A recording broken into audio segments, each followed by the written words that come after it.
Yo, what up? All right, so as you guys can see, if you're watching this on YouTube, how we doing? That I am back at HQ, my home in beautiful Northern California, and I'm just getting out of the cold tank, in which was 35 degrees this morning, and I'm drinking hot green tea, which, as you guys can see right there, hopefully, maybe not, I don't know. Main Character Energy by TikTok. They sent me this coffee mug and a sweatshirt. When I got home, I had it in a box, so that's pretty cool. Shout out TikTok for hooking it up. Okay, so on the screen in front of me, I have some numbers, some stats, turning us up here a little bit, just because I see on my screen that the volume's a little bit low. So I'm going to turn us up, see if that helps a little bit. All right. So, like I said, I got some numbers here in front of me. I'm going to read off. Basically, we're going to just kind of go over a recap. I've done a lot of recap videos after seasons. Did one after Winterball last year, and I want to do another one, obviously, but I want to kind of get a little bit more in depth with this one. As I said, like looking at these numbers, we used a software called Synergy all season. That's kind of how I got my videos from the year, which I will include for those of you guys that want to check out, my outings and outing breakdowns. I'll include that in the show notes. I'm actually just going to create a show notes page on my website anyways. So Robby Row Show, what's my website? TheRobbyRowShow.com/WB recap. All right. And, that page will include, I'll throw up all the numbers, like the actual images that I'm looking at here on my computer screen, which is going to be, I wouldn't say my data analytics, but just kind of like my overall pitches, swing percentage, strike percentage, like all the deep dives into my numbers. And then obviously the more mainstream statistics as well. So that can all be checked out on TheRobbyRowShow.com/WB recap, because I think I already have a recap podcast from Winterball last year, and that might find a way in there as well. So, okay, so I'm going to go over these numbers, and we will dive into each one individually afterwards. I'm actually just going to dive into the ones that I want to emphasize, and then I'll probably end up doing another podcast on like my actual preparation for next season and things that I'm going to take from this season, like all the information that I've gathered from this past Winterball season, and how I'm going to then, set up a process and a plan to improve on those things. So I'll probably do another podcast for that separately, but we'll touch on some of the basics throughout this podcast. So, just before we dive into the numbers, actually, just real quick, just a kind of a recap from my own personal season. It felt weird. I'm going to be honest. The season was weird because I literally had every single role that you could potentially think of as a pitcher, like no joke. And when that happens, the reason why I use the word like weird, because when that happens, it's not the greatest thing. Like, it is in the sense of you're flexible and you can do a lot of things, which is obviously going to help the team out. And it's going to, give your manager some trust in you that you can do a lot of different things, have a lot of different roles, and still, find a way to get it done. So in that sense, great. But typically speaking, in this game, from the pitching standpoint, when you do the same thing, like in the same role, over and over again, you've solidified yourself in that role. You've proven that is your role to get the best out of you. That's going to be a little bit better in my opinion than the hybrid guy that does everything. So I started the year as the closer, and I think I went 5 for 5 in saves. My first 5 save opportunities went 5. And then ended up blowing my first one in the 6th opportunity and then I never had another opportunity to close a game. This isn't me like bagging on anyone's decisions to do that. I personally believe that I'm not best suited to be a closer, and we'll dive into that a little bit deeper here in a bit when I talk about like my strikeouts and stuff. I don't think my stuff portrays best as a closer, so I was okay with that. And then and then after closing, I was kind of like back end bullpen hybrid type guy, which is probably my favorite role, being a back end hybrid ish. And what I mean by that is like I can throw the 1 inning. I could be the setup guy. I could be the 7th inning guy, set up for the setup, or I can come in, and get an inning and change. And that's kind of what I mean by hybrid. It's not just stuck to like that one inning role, like come in and get the last few outs of an inning and then come out again for that next inning. I like that role. I just like throwing. So whatever, if I get more opportunities to throw, then the better. So in the sense of my like own personal, like looking back at the actual season without even diving into the numbers, the season was just, it was good. I felt like I was successful at times, but the constant changing of roles. So after being the back end guy, we got more bullpen help. We got, our bullpen at the end of the year was absolutely stacked. So I completely like understand why this kind of happens. And it happens a lot of times in Winterball when you get towards the end of the year, towards the playoffs, you want to kind of bolster the roster and you get a lot of guys that coming in playing a month or whatever. And, so then the whole COVID thing happened and we were down players. I think a couple players left to go play, in other leagues to advance their career, obviously. And then it came time for like me to get a spot start in a doubleheader. Spot started through really well. And then I had another spot start. The way they wanted to use me was, just kind of stick to that bullpen thing, like 2 innings max. And then in the last game of the year, and probably my best game thrown, I started against the team that if we won, we would go and have the first overall seed in the playoffs. So big high stake game, and threw 4 innings and threw really well. No runs. I'll be doing an outing breakdown on that pretty soon as well. So be sure you're subscribed to my YouTube for that. And then moving into the playoffs, it was like, all right, well, what's my role? Like, or am I back in the bullpen? Blah, blah, blah. So then I ended up starting another game in the playoffs, game 3. And that was a weird game. Things didn't really go good for your boy, and ended up giving, I think, 2 or 3 runs in my first inning. And then I was pulled and I was done. And then it was kind of just one of those things where it's like I was kind of confused on what the role was. Like, all right, I figured after that 4 inning start, like now I might be solidified as a starter because I had started during the summer and I will be starting for this next year. But again, just, I guess I already dived too deep into that. But just to give you that kind of painted picture, for me personally, like looking back at it without diving into any of this stuff, it was just kind of a weird year because I had lots of roles. And I talked about that on how that could seem like a negative. But now going into, and then the championship round of the playoffs. So when we played in the championship against Caguas, I didn't have a role. That was me saying like, holy smokes, now I've literally had every role because I came in 10-1 games, in the championship round, like those blowout games, which no one likes to do, but I checked that box as well. So I was like kind of a mop-up duty guy, closer, reliever, back-end bullpen, hybrid, starter, you name it. Did everything. And I don't know if that makes sense on why that could seem as a negative, but to me, I think it just, when you have a solidified role as a baseball player, it's a little bit better. Okay. So now let's get into the numbers. So I have the actual like statistics from the regular season, and it's funny because I'm looking at the entire team statistics, and the first section is the hitters, and your boy has a batting average. So that is probably the coolest thing out of this entire season. All right, so I'm just going to go ahead and read off, and then once we get to like the synergy numbers and the synergy kind of data.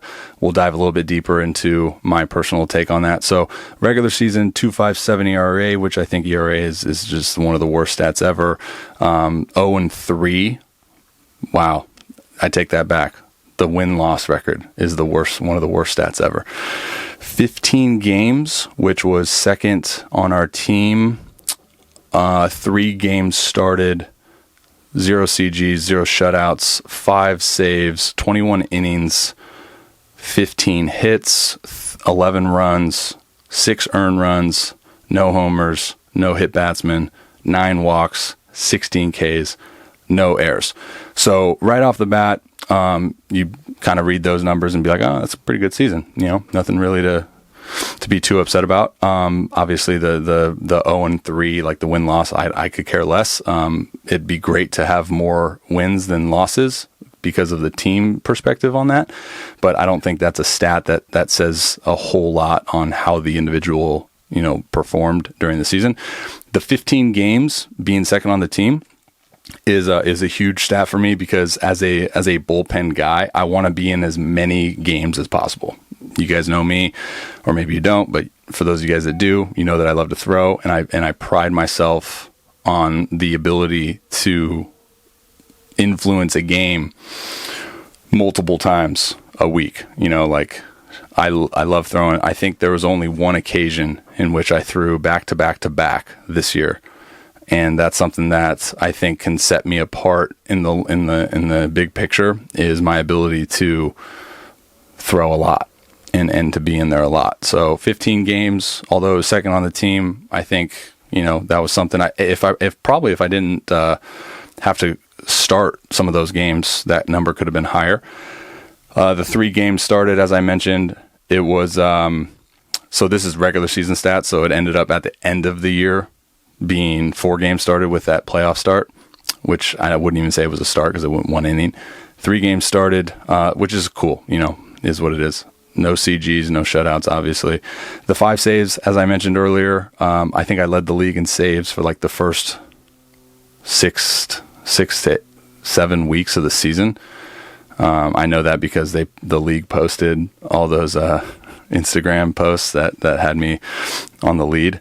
So that's cool. I mean, I love high leverage situations, and I will admit, like, there was I think there was maybe 2 or 3 out of the 5 saves, I think, were 3-run cushions. So 21 innings. What was I on the team? 21 innings. I was second in the team bullpen in innings. I love logging innings. You guys should know that.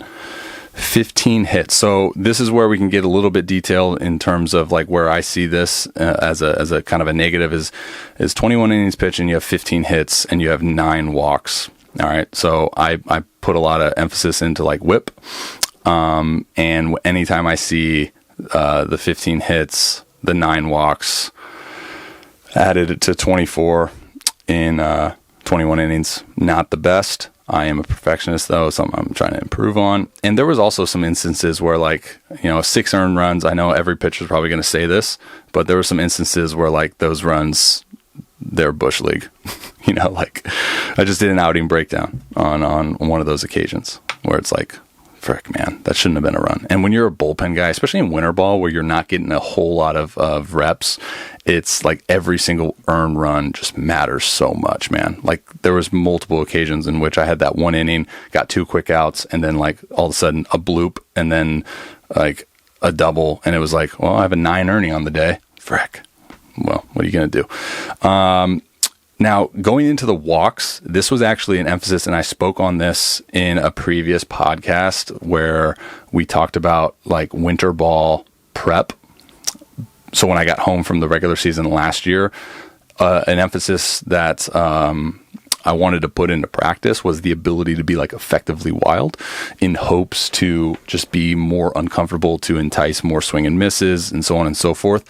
So to be honest, the 9 walks came relatively early in the year when I was coming in and closing games, because that was something that I would like think about. and not necessarily like I'm going to throw one at the mascot and then dot one. It was just kind of like, all right, if I'm 0-1, I'm going to make sure that this next pitch is going to be treated like an 0-2 pitch. Or even some instances with guys that, were big boppers, I would treat 1-0s like, 1-2s, just kind of switching the mindset of those counts sometimes. And I didn't do a great job because, in my opinion, Effectively Wild is like, this guy has no idea where it's going, but it goes it goes in the strike zone sometimes. So like I said earlier, I am going to be starting the next season, so that's going to be a little bit harder to put into practice. All right, and then the 16 strikeouts in 21 innings, that's a number that I can't stand, because I think these last 3 years when I've gotten extremely intentional, or I would use the word aware. That's a good word for this. As I've become more aware of the importance of missing bats. That's like, I think it's something growing up and going through the system of like affiliated ball or whatever, when they're like, hey, we want, soft contact, pitch to contact, 3 pitches or less, get out, blah, blah, blah. Cause I came through the ranks as a starter. And now it's kind of like me seeing the reality of missing bats, right? Because at the end of the day, you're paid to obviously get outs, but if you have the ability to miss a bat, that trumps any other weak contact. And you can argue with me on this all the live long day, but think about it in terms of like fielding independent, the statistic of fielding independent FIP, and like exit velo. Like, yeah, we can look at those to decide, if the guy's good or not, but his overall swing and miss percentage is probably going to be the most important number for if a guy gets A, multiple opportunities, B, paid, C, throws a lot. So I really do believe in the importance of like the strikeout. It's a testament to stuff. Look at any guy that is either getting multiple opportunities to play this game in an organization, or a guy that gets paid a lot of money to pitch, starters and relievers. The commonality is their ability to miss bats, right? Take the fielders out of it, take all the opportunities for a blooper out of it, and just be like, all right, can I go Bob Gibson on this dude? Tell my fielders to get off the field. I got it. And I always thought that, growing up, that I was a strikeout guy. And I think, not to push blame on anything, but my mindset drastically changed when I got into affiliated ball. And the big focal point was 3 pitches or less, pitch to contact, weak contact, in and out, like, let's go. And that kind of influenced a more of a brake pedal approach, if you will, for me. So obviously, emphasis going forward, can I get those swing and strike percentage, or just strikeouts in general? All right, let's move on to the synergy numbers. For those of you guys that want to go over to the show notes, therobbyrowshow.com/WB recap, you'll see a strike zone, and you'll see a lot of dots of different color. It has the pitch type. Red is fastball, blue is curveball, powder blue is curveball, royal blue is slider, purple, I think I'm colorblind, changeup, splitter, unknown. So when it comes to the pitch types, there's going to be a bit of a discrepancy, because there's 21 total pitches that came in as unknown, 18 total pitches came in as changeups, 3 came in as splitters. And just watching the game video, a lot of times it'll jot down like a changeup for a fastball, because when I kind of got to that new splange up grip that you can see a breakdown of, tutorial grip on my website, when I went to the splange up grip, there was times where I threw that splange up at 88, and there was times when I threw a cutter at like 90, and that sometimes gets logged under like a fastball. So I'm not taking these as 100% absolute, but what you can take as absolute are like the overall strike percentage, the overall swing percentage, the overall miss percentage, the overall chase percentage, and then the balls in play type. So the graph of the individual pitch types is something that is a little bit frustrating to look at. If you guys have been listening to a lot of the things that I've been talking about over the last few years, was understanding my pitch data metrics, understanding my deep dives on baseball, new age way of approach towards optimizing your given pitch repertoire of where things should go and so on and so forth. So, especially as a bullpen guy, my four-seam fastball should be in the top part of the zone, which here you can see a lot of down and away pitches. You can see a lot of pitches down in the zone. But in overall, like the fastballs, I'm okay with like, the strike percentage, which, here it says 53 strike percentage, ball percentage 35. This is going to be, that's percentage. So fastball, it said 53%, 68 balls, which is a 35%, and then 128 strikes, which is 65%. So I'm cool with that. But as I mentioned, I tried to go into this, a lot of outings with this kind of thought of effectively wild, which if you look at this graph, doesn't really look like it. I'm big into competitive misses. I talk about that a lot as well. So for me, a competitive miss with a fastball is going to be looking a little bit different than maybe somebody else, what a competitive miss looks like given their other pitch offerings in their repertoire. So, having a fastball miss drastically high is going to be, probably a better / more competitive miss than a fastball cut off down and away. So, Josh Heenan's going to call. So I got to take a picture of me on the mic and say, no, I'm not free in 5 minutes. Sorry. So what that means is like if I throw a fastball and I miss and it's a ball, that's not the end of the world. But if the fastball, is cut off down and away, it's an uncompetitive miss because it really doesn't set up anything. But if I throw that fastball like hard arm side, like into a righty, like maybe a little bit elevated, now I can come back and throw, maybe a not so great slider, but it still plays because of that 2-pitch tunnel, which I talk a lot about as well. So there is some competitive fastball misses here, but there's these fastballs like, that are cut off down and away or arm side down, not going to really play. So moving forward, if I can limit the amount of uncompetitive misses, that's great. Curveball, powder blue. Curveball was a pitch I think all winter just got better and better and better. And looking back at the entire season, I just wish I threw it more. My slider wasn't there. We'll talk about that in a bit. But if you look at the synergy numbers, like I threw 22 total curveballs out of 367 total pitches, which makes it a 6%. And maybe there's some of these curveballs that came down as unknown, and maybe there's some, discrepancies, but that's a huge, drop. So out of the 22 total curveballs, 13 of them were balls, 9 of them were strikes, 7 swings, 2 misses, 4 chase. So those numbers right off the bat aren't fantastic at all.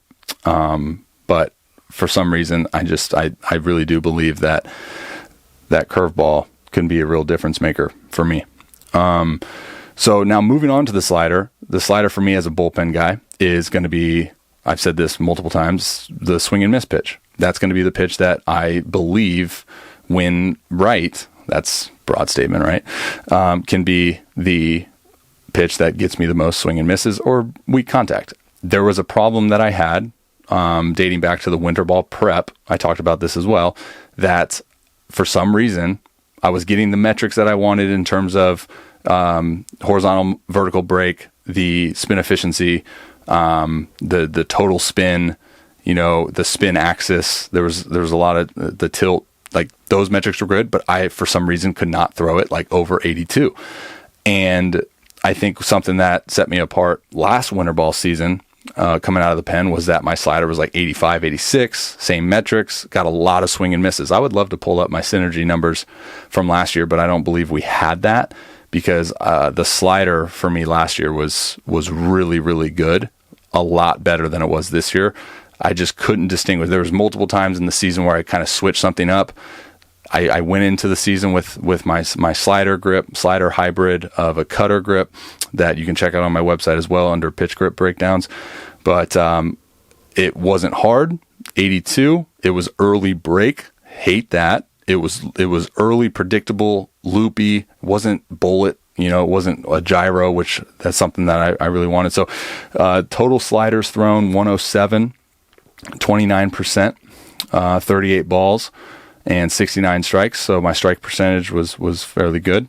52 swings, same percentage as my fastball at 49. 14 misses, 27%. So my curveball was actually the highest, and again these numbers are a little bit skewed, but 27% swing and miss rate on my slider, which is historically my swing and miss pitch. No bueno. Chase percentage was 38%. How about this? Changeup. That changeup. I would love to know what that was. Anyways, so that's going to be a huge emphasis for me. And as I mentioned multiple times already, I'm going to be starting this next year. So it's going to look a little bit differently in terms of repertoire, but just to give you some insight, man, I went into the Winterball with one slider grip, and then, like I said, I just couldn't get velo on it, so I actually ended up sacrificing spin efficiency to go more towards like a cutter grip, just to get the velocity that I wanted. So later in the year, my cutter / slider, whatever the heck you want to call it, was more 85, 86, 87. There were some that I threw that were definitely cutters, like I mentioned earlier, around 90. So going on to my changeup, I wish this was all just kind of one, because I think one outing I technically had a circle changeup, and after that I went right to the splange. But it has 3 total pitches for a splitter, and then 18 total pitches for a changeup. Shoot, very similar to the curveball. My splange up, and multiple people told me this, that splange grip that you can see on my website if you want to look at it. I really want to throw that more. I think that's a really good pitch. I think it plays way better than my slider, to be honest. It's not going to probably induce more swing and misses, but in terms of making my fastball better, my fastball play better, that's probably going to be a better offering than the slider right now, as of right now. Not in the past, but yeah. I really like where I'm at with the splange up grip, the comfort, the movement profile. But just looking at these numbers, 5% thrown, and there's a lot of these unknown too. It says unknown, there's 21 total pitches under unknown, so that could very well be multiple changeups. But out of the 18 total changeups, they said that 13 of them were strikes, highest percentage of strike percentage. That's cool. 12 swings, highest percentage of swing percentage, 3 misses. But my chase was 5, which was 56% chase rate on that changeup. I mean, shoot, that tells you something. All right. Pitch result. Moving on to pitch result, out of 367 total pitches, 131 of them were balls, which is a 36%. Balls in play, 75, which is a 20%. Foul, 63, 17%. Strike taken, 55. Swinging strike, 43, which is my lowest percentage at 12. That's another thing that I felt in the moment. I was just so frustrated about was the amount of foul balls, getting in leverage counts and just not being able to freaking miss the bat. They just find a way to foul it off. And I think that's a huge separator from those that are extremely, extremely successful and those that aren't extremely, extremely successful. Words are fun. Successful is their ability to limit the amount of bail out foul balls from guys and just miss their freaking bat. And it's so easier said than done, right? So looking at that, 17% pitch results are foul, whereas only 12% strike swinging. More strike taken than strike swinging. I don't like that. Balls in play type, this is a huge number too. Apparently I'm a ground ball guy. 75 overall opportunities of balls in play, 37 of them were ground balls at a 49% rate, 19 line drive, 25%, 15 fly ball, 20% pop-up bunt, coming in at 4% and 1%. So why is that important for me? I'm supposed to be a guy that's throwing elevated cheddar cheese, and those guys that throw up in the zone that utilize their, vertical movement, their ability to ride the fastball, have good plane. Those are typically guys that will give up a lot of fly balls, because you got to think about the bat coming through the zone, the barrel coming through the zone, and the perception of where that ball is going to end up for the hitter. So you would be under the baseball instead of on top of the baseball, which these balls in play type are showing. So a lot of ground balls means either I got too high of a vertical approach angle, which I don't even want to get into on this podcast, or my actual pitch location is just flawed. But I will say, now that we're on the topic of the pitch location of the four-seam fastball, there was this huge conversation that I had with one of our bench coaches, and I was just saying, where is the top of the strike zone? And we figured it out. It's the top of the pants. Okay, so not the belt, like the pants, where the top of the pants are, right by the button. That is the top of the strike zone. There was multiple occasions where you would throw a pitch there, catcher would stick it, and then you just wouldn't get the call, because the way that baseball's been played the last 20 plus years, probably, live down, throw the ball down, and that's why obviously I don't love the idea of an automatic strike zone, because of taking the catcher's ability to make pitchers look good out of the equation. But I will say, if we can get that high strike right, if we can get that right in all the levels, not just MLB, because I think MLB does that sensationally, if we can get that right at all levels, that will be really, really good. Because down in Puerto Rico during Winterball, I thought there was multiple occasions where you throw that pitch, you get a take, but you don't get the call. And then you look at it from the side and the ball's crossing home plate at the guy's belt. So, yeah, I'm biased too, because that's where I'm trying to live. So there was multiple occasions in which I had to kind of change my approach on the fly. Right? Because you don't want to fall behind so much. You don't want to go 0-0 up, miss, 0-1, or sorry, 1-0 miss. Now you're 2-0. So there's multiple occasions where I changed my approach. So balls in play result, 75 overall, balls in play safe, 23, 31%, single 16 at 21%, double 2 at 3%, field error 2 at 3%, triple 2 at 3%, home run 1 at 1%. I went all season without giving up a homer until playoffs. Gave up a 3-run Jimmy on a hanging slider. Not the move. Balls in play out, 52 total.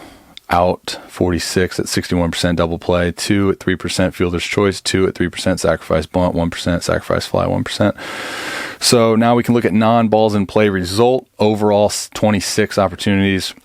Strikeouts, 17 at 65%. Walk, 8, 31%. Intentional walk, 1, 4%. So overall, the way that I look at kind of this stuff is, and as we've talked about throughout this entire thing, was just how do we go about the increase of swinging miss percentage? Basically, the way that I look at that is just stuff, overall stuff. And you can go about that. I guess you can look at that in multiple different ways. Okay. So you look at all right, why is this guy getting so many swing and misses? Okay. He might be getting so many swing and misses because his sequencing and his command of his subpar or just maybe average stuff is excellent.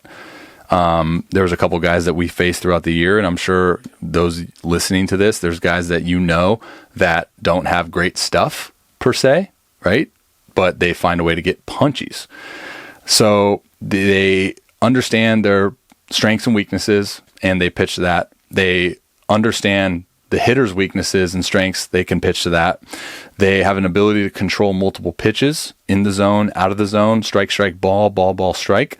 And they have an inner conviction and confidence within themselves that allows their stuff to play better, right? Then there's the guys, that I mentioned earlier that are effectively wild, that they just induce a very, very uncomfortable at bat And when hitters are uncomfortable, they're obviously not that much good. What? I have to say this like all the time now, that hitters aren't good. Hitters aren't good. Hitters aren't good. Just so I know that next time I go into a game and I face a hitter, I'm just like, oh, I've been telling myself that he's not good this whole time. Like, he's not good then. Reverse psychology. Sorry about it. So, and then it comes down to piggybacking off all that, what I just mentioned. Who am I? What am I? You know, what is it going to be for me? Now, although like I can throw hard, 95 plus, it doesn't really, you know, this is where we kind of got to like check the ego at the door, right? What is reality and what is what I hope, what I wish I was? Where am I at currently? Not where do I want to be, right? So where I'm at currently, stuff-wise, doesn't look like I'm going to be a guy that gets a lot of swing and misses off just pure stuff. Now, I've been known to have that type of stuff on some occasions, and I can leverage that. But, you know, overall, doesn't look like it. Now, that's where we can get into a whole entire conversation of like, okay, well, how does my stuff get better? You know, what pitches are going to then induce the most swing and misses? So that's a huge emphasis for really hammering down a slider, which I'm going to have Jeremy, my pitching data consultant, Jeremy Machino, on the podcast once more. And we're going to really dive into like, all right, what is the stuff going to look like? Because we're going to talk about developing like a potentially like a power slurve, a sweeping slider type thing, because for some reason the gyro bullet spinning slider right now is not working out too well.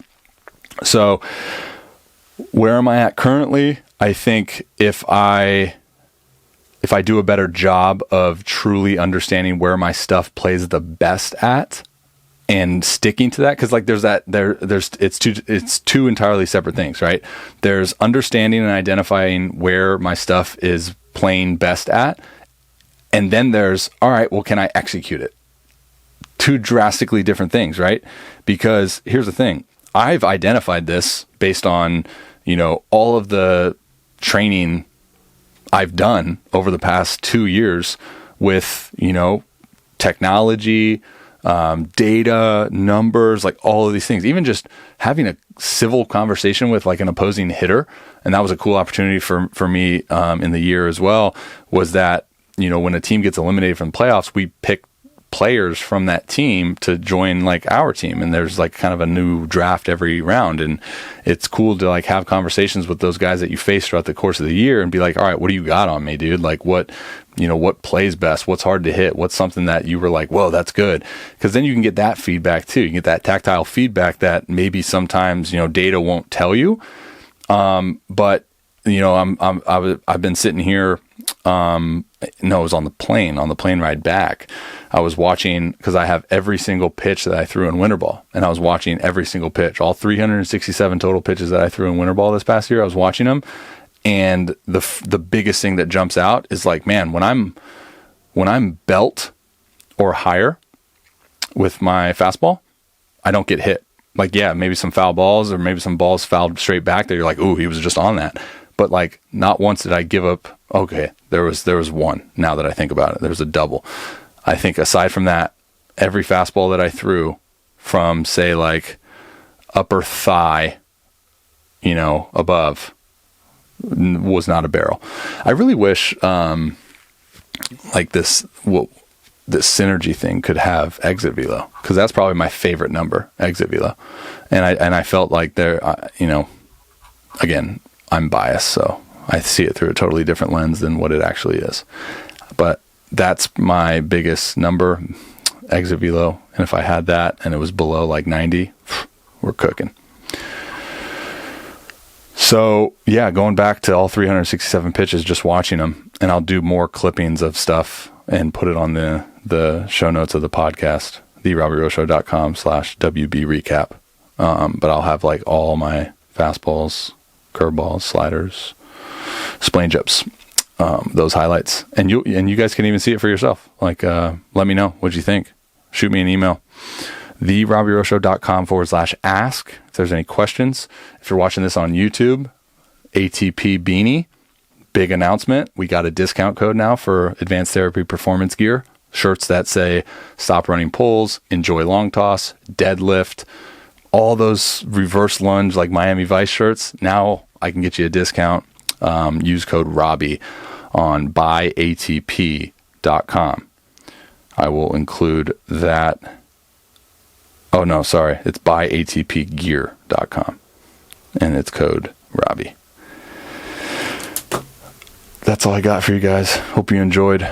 Check out that webpage if you want to see some highlights and stuff.